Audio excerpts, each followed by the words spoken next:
এটা এমনি এমনি আসেনি। একটা দীর্ঘ 15 বছরের লড়াই সংগ্রাম, অনেক রক্তপাত,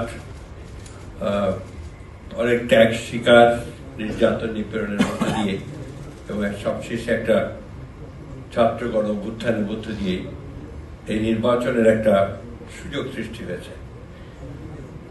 আমরা বাংলাদেশের মানুষ, আমরা সবসময় নির্বাচন খুব পছন্দ করি, কিন্তু গত 15 বছরে এমন একটা অবস্থা তৈরি করা হয়েছে যে নির্বাচন থেকে দূরে থাকতে পারলে মানুষ যেন বেঁচে যায়, এই ধরনের একটা অবস্থা তৈরি হয়েছে।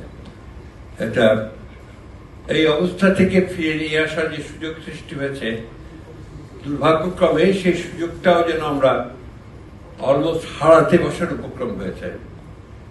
গত কয়েক মাসে, বিশেষ করে কয়েকদিনে যে ঘটনাগুলো ঘটলো, এই ঘটনাগুলোতে মানুষ কিন্তু অনেক উদ্বিগ্ন হয়ে উঠেছেন এবং মানুষ ভাবছেন, আবার নতুন করে ভাবছেন যে নির্বাচনটা আদৌ হবে কি।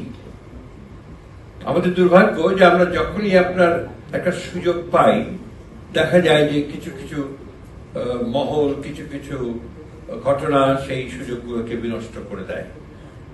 আমরা সেই সম্ভাবনাটাকে দূর করে আমরা সত্যিকার অর্থেই একটা আশার সঙ্গে আমরা সামনে নির্বাচনের দিকে যেতে চাই। আমার দল, বাংলাদেশ জাতীয়তাবাদী দল, প্রথম থেকেই আমরা নির্বাচনের উপরে খুব জোর দিয়ে আসছিলাম। এর জন্য আমাদেরকে অনেকেই আবার খোঁটা দিয়েছেন, বলেছেন যে বিএনপি শুধু নির্বাচনে যেতে চায়, ক্ষমতায় যেতে চায়।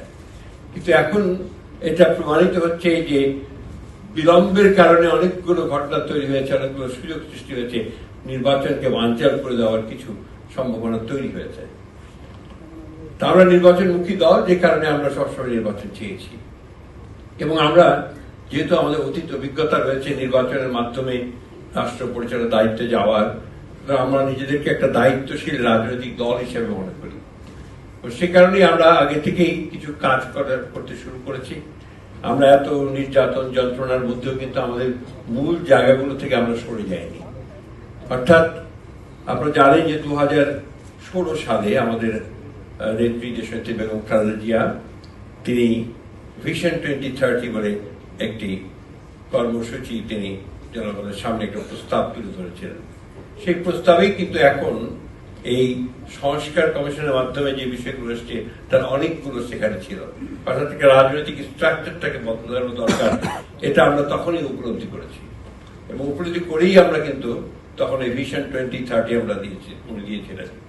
এবং সেখানে আপনার আজকে যে বাইক্যামেরাল লেজিসলেচার, প্রেসিডেন্ট এবং প্রধানমন্ত্রীর মধ্যে ক্ষমতার ভারসাম্য স্থাপন করা,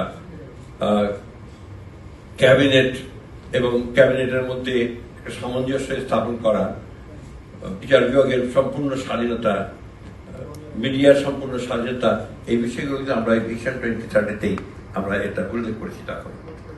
আমরা তখনই অনুভব করেছিলাম যে আমাদের দেশের অর্ধেক হচ্ছে নারী।